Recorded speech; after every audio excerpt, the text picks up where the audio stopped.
How do bounty hunters get their legal powers? Imagine a world where someone can track down a person who skipped bail without being a police officer.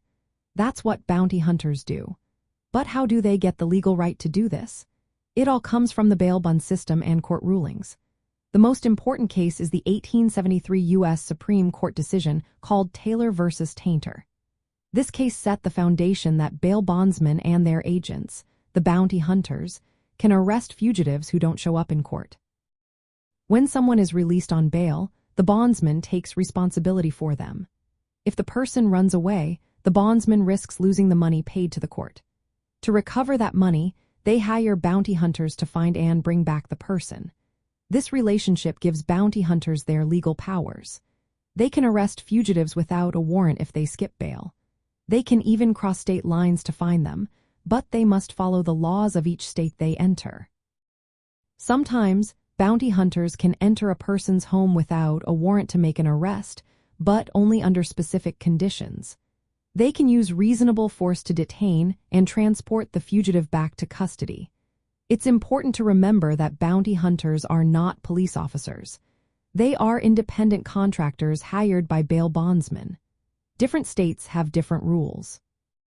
Some states like Illinois, Kentucky, Oregon, and Wisconsin have banned bounty hunting because they no longer allow commercial bail bonds.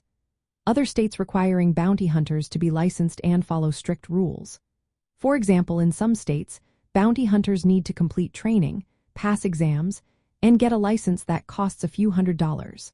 They also have to follow state laws about arrest procedures and use of force. Knowing this helps prevent legal mistakes.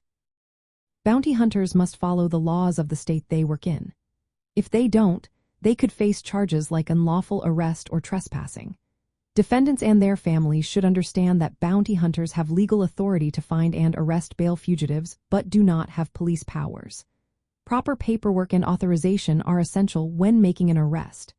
If bounty hunters act outside the law, their arrest could be invalid, and they could face civil or criminal charges. People should also know their rights if a bounty hunter acts improperly. Understanding where bounty hunters get their powers helps clarify what they can and cannot do.